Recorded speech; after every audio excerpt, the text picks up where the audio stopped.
আসসালামু আলাইকুম। মনে রাখবেন, ভারতের জন্য সবচেয়ে বড় পেইনফুল হলো এই মুহূর্তে বাংলাদেশে তাদের কোনো এজেন্ট নাই। আমরা যদি শক্তভাবে আমাদের সরকার ডিপ্লোমেসি মেনটেন করতে পারে, I can tell you that guarantee এরা কিছুই করতে পারবে না। গতকালকে আপনারা দেখেছেন ব্রিটেনের এমপিরা উদ্যোগ করেছেন। কেন উদ্যোগ করেছেন? ডক্টর রূপাহক আফসানা বেগমদের প্রচেষ্টার কারণে পার্লামেন্টে দেওয়া বক্তব্য প্রত্যাহার করে নেওয়া হয়েছে।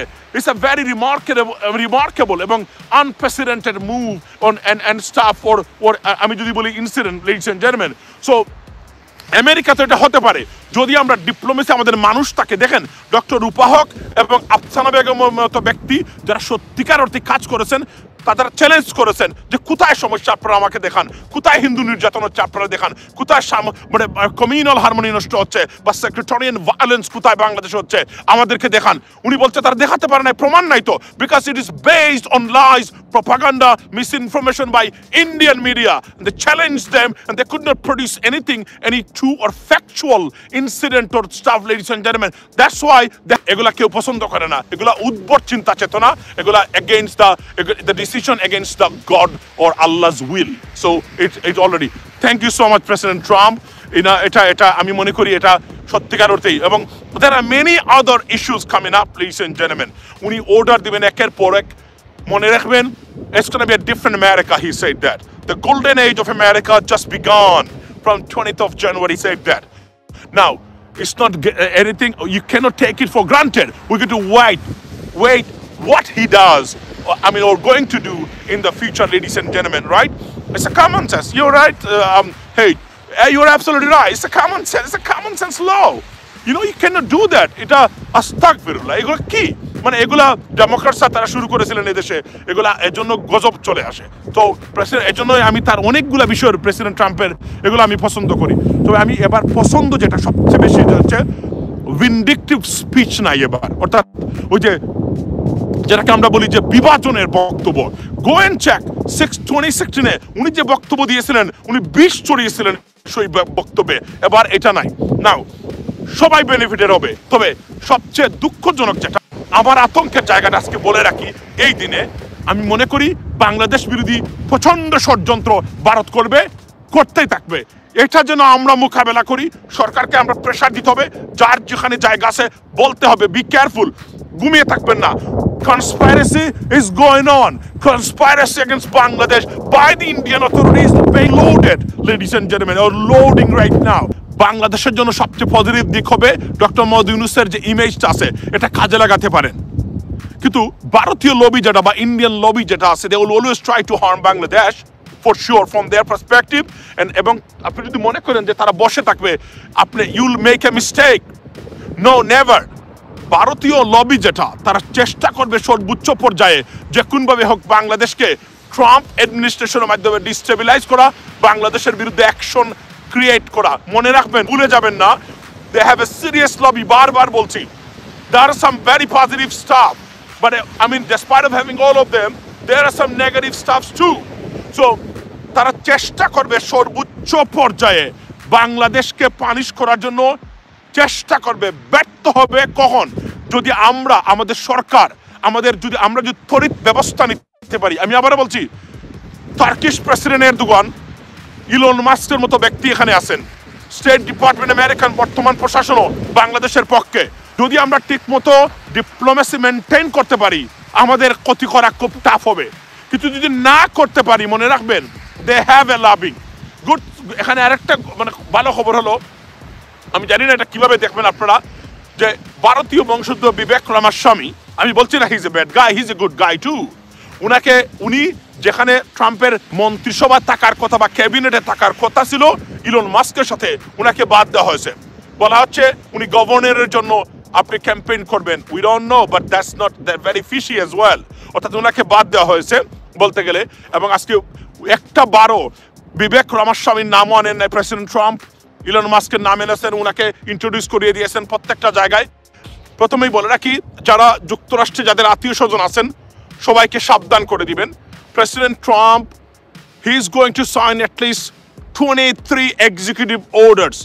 এর মধ্যে সবচেয়ে ক্ষতিগ্রস্ত যেগুলো হবে, সবচেয়ে হবে ইমিগ্রেশন নিয়ে। প্রথমেই বলে রাখি যে উনি ম্যাস ডিপোর্টেশনের জন্য যারা নিউ ইয়র্ক আছেন আপনার আত্মীয় স্বজন তাদের ডিপোর্টেশন অর্ডার আছে particularly from the court tell them to stay away to stay in a safe place because they choose in New York, Chicago, Colorado, and some other cities. 5 major cities they will conduct their mass operation deportation orders. এবং আজকে President Trump within next 2 hours he will sign an executive order and উনি declare করবেন state of emergency. Why? So that he can employ or deploy army or military to deport undocumented immigrants. It's sad. I feel very sad for those people. But আপনার যারা আত্মীয় স্বজন যদি থেকে থাকে তাদেরকে হুঁশিয়ার করে দিবেন. It's not a good sign. It's a very bad situation. অর্থাৎ national emergency. অর্থাৎ জরুরি অবস্থা ঘোষণা করবেন in America so that he can deploy those military options. Otherwise he cannot do that. Means what? এটা হচ্ছে মানে আপনি যখন ন্যাশনাল অর্থাৎ কি বলে ন্যাশনাল ইমার্জেন্সি উনি যখন ডিক্লেয়ার করবেন এর মানে হচ্ছে আমেরিকা ইজ আন্ডার অ্যাটাক মানে আমেরিকা যুদ্ধের মধ্যে আছে বর্তমানে এটার অর্থটাই হলো সো দ্যাট যে ফেডারেল যে রিসোর্সেস আছে প্রেসিডেন্ট যেন এটাকে ডিপ্লয় করতে পারেন এই জন্যই মূলত এই ব্যবস্থা অর্থাৎ ম্যাস ডিপোর্টেশন অর্ডারের জন্য একটা ম্যাসিভ স্কেলে শুরু হচ্ছে নিউ ইয়র্ক শিকাগো এবং আমি যদি Colorado and in New Jersey as well and Florida, Miami. So please be careful যাদের আত্মীয় স্বজন আছেন বাংলাদেশি যারা আছেন particularly যারা undocumented committed crimes যারা আছেন তারা প্লাস হলো যাদের ডিপোর্টেশন অর্ডার আছে কোনো কাগজপত্র নাই be careful you would be in trouble for sure. Second thing হলো যে আজকে মানে birthright citizenship উনি একটু পরে বাতিল করে দিবেন. We could see the same thing in the United States. They have many big institutions. Still the administration of the United States in favor of Bangladesh, Dr.Yunus government. But what we have to do, there are some bad apples there. They can contact with them and they can pursue, they can instigate, they can persuade President Trump or administration to do something, say something. It's not going to be anything big. But we have to be very careful and active so that we can face this stuff. Undoubtedly they will try their best. আমি বারবার বলছি I can see where they can reach out to. Who are the people, which groups they will reach out to do something against Bangladesh. I know these people very well. So they have to go to these people and actively. Elon Musk could be a biggest asset. President Erdogan would be biggest asset to say and to communicate the American, particularly Trump administration, ladies and gentlemen.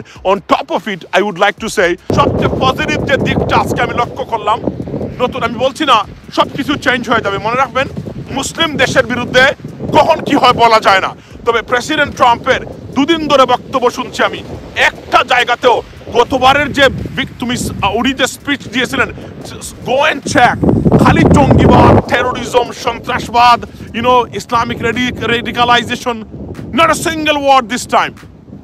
It's a change has come in the United States, ladies and gentlemen. I can tell you that মনে দেখবেন আপনি উনি যে এত বক্তব্য দিয়েছেন এই বক্তব্যের ভিতরে মুসলমান বিদ্বেষ মুসলিম বিদ্বেষী একটা বক্তব্য এখন পর্যন্ত আমরা দেখি নাই আমি বলছি না সব কিছু পরিবর্তন হয়েছে প্রেসিডেন্ট ট্রাম্পের তবে it's a good sign, it's a very positive sign, ladies and gentlemen. মনে রাখবেন এই জায়গাগুলোতে এখন হলো যে আপনার পরিবর্তন যে আসছে এটা বোঝা যাচ্ছে এবং উনি বলছেন যে আজকে যে গাজাতে প্যালেস্টাইন ইসরায়েলের যে আপনার যে কি হয়েছে এই যে সিজফায়ার হয়েছে যদিও ceasefire is the first phase of the three or the third, so this is the first one.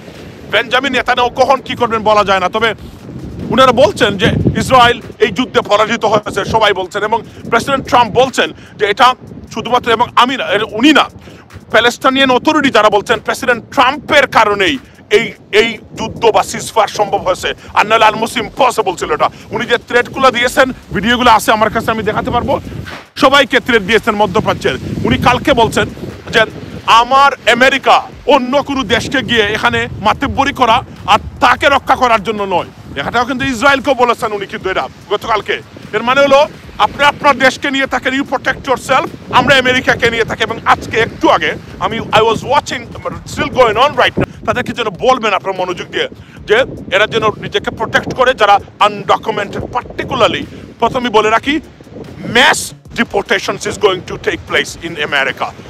No doubt, no one can stop this time, and it is going to happen. And from now, they already plan everything. Military will kick in, they will take part in the process, so it's very bad signals. Be careful. এবং যাদের কাগজপত্র নাই, আজকে আমি আরো একটা শব্দ বলি, যাদের আত্মীয় স্বজন আমেরিকাতে আছেন, বলে দিবেন কোনো ধরনের বেজালের জন্য কারোর সাথে না যায়, কোনো ধরনের বিশৃঙ্খলাতে, কোনো ধরনের চুরি চামারি করা, ক্রাইম করা, অপরাধ করা, এগুলা করলেই কিন্তু আপনাকে তারা চেক করবে ওই জায়গাতে। আর এখন পার্টিকুলারলি নিউ ইয়র্কের মেয়র এরিক অ্যাডামস, উনি প্রেসিডেন্ট ট্রাম্পকে ব্ল্যাঙ্ক চেক দিয়ে দিয়েছেন, বলছেন আপনি যা ইচ্ছা তাই করেন আমার শহরে এসে, আমি আপনাকে সমর্থন দেব। সুতরাং এই another bad news for those undocumented immigrants living in new York. It is going to be very, very bad situation. So এটাই ছিল আমার বক্তব্য। আরো অনেকগুলো এক্সিকিউটিভ অর্ডার আসছে প্রত্যেকটা জায়গা থেকে, সুতরাং আরো যেগুলো এগুলো আপনাদের হয়তো বা you may not have the interest to listen to it, but it's okay. There are many others that could impact us, particularly আমি আপনাদেরকে বলি যে ইমিগ্রেশন নিয়ে যারা মানে সীমাহীন পরিবর্তন আসছে, আনবিলিভেবল পরিবর্তন আসছে। উনি আরেকটা মানে আপনার এই এক্সিকিউটিভ অর্ডার দিয়েছেন। এক্সিকিউটিভ অর্ডার হলো প্রেসিডেন্ট তার ইমিউনিটি যেটা আছে এটার মাধ্যমে উনি যে কোন ধরনের অ্যাকশন নিতে পারেন, এটা প্রেসিডেন্সিয়াল এক্সিকিউটিভ অর্ডার বলে, অ্যাকশন বলে, উনি দিয়ে বলতে পারেন এটা আজকে থেকে বাতিল। নাও দেন হোয়াট হ্যাপেন্স নেক্সট? সাধারণত এরা চ্যালেঞ্জ করে থাকে, সু করে থাকে প্রেসিডেন্টকে, দেখেন এটা কোর্টে যায়, ফেডারেল কোর্ট, ডিস্ট্রিক্ট কোর্ট থেকে ফেডারেল কোর্ট থেকে যায় US supreme court, then supreme court will decide প্রেসিডেন্টের অর্ডারটা মানে এটা কি সত্যিকার অর্থে ইট ভায়োলেটস দ্য কনস্টিটিউশন। মনে রাখবেন উনি যে কোনো অর্ডার দিলে যদি কনস্টিটিউশনের সাথে কন্ট্রাডিক্টরি না হয় কোনো অর্ডার বাতিল হবে না, guarantee. Why? Because US supreme court oversee the constitutional rights of the US citizens. যখন ওই কোনো জায়গাতে মনে রাখবেন লেজিসলেটিভ এই জুডিশিয়ারি বা judicial process, they are not here to make law, they protect the laws, they protect constitution. Their job is to protect constitutional rights of the US citizen or the American citizen. When any president, executive branch brings something and contradicts to the constitutional right of the American people or US citizen, then their system kick in and say, hey, hang on a second, you brought something and is clearly contradictory and violates the US citizen's constitutional right. So here we go. It's been halted, squashed, gone. শেষ হয়ে যাবে। এই ক্ষেত্রে যদি পরিবর্তন না হয় তাহলে মনে রাখবেন যে কোনো executive order will never go away, it's gonna stay. American constitutional রাইটসটা it's a very very serious things. So judiciary বা বিচার বিভাগ সাংবিধানিক অধিকারটা রক্ষা করা এবং কোনো ল এটা আমেরিকান নাগরিকত্ব বা লিবার্টি বা ফ্রিডম এটাকে ভায়োলেট করে কিনা বা এটাকে কন্ট্রাডিক্ট করে কিনা, যদি এটা না হয় যে কোনো আমেরিকান মানে presidential action will stay there and it will be stayed, otherwise they will annul that and they will squash that এই আপনার এক্সিকিউটিভ অর্ডার। ভালো থাকবেন and keep watching and tell our government officials that be active, be proactive to protect us against any Indian threat or conspiracy. I mean by using any foreign power or policies or head of state. Ladies and gentlemen, be blessed and see you next time inshallah. Assalamu alaikum.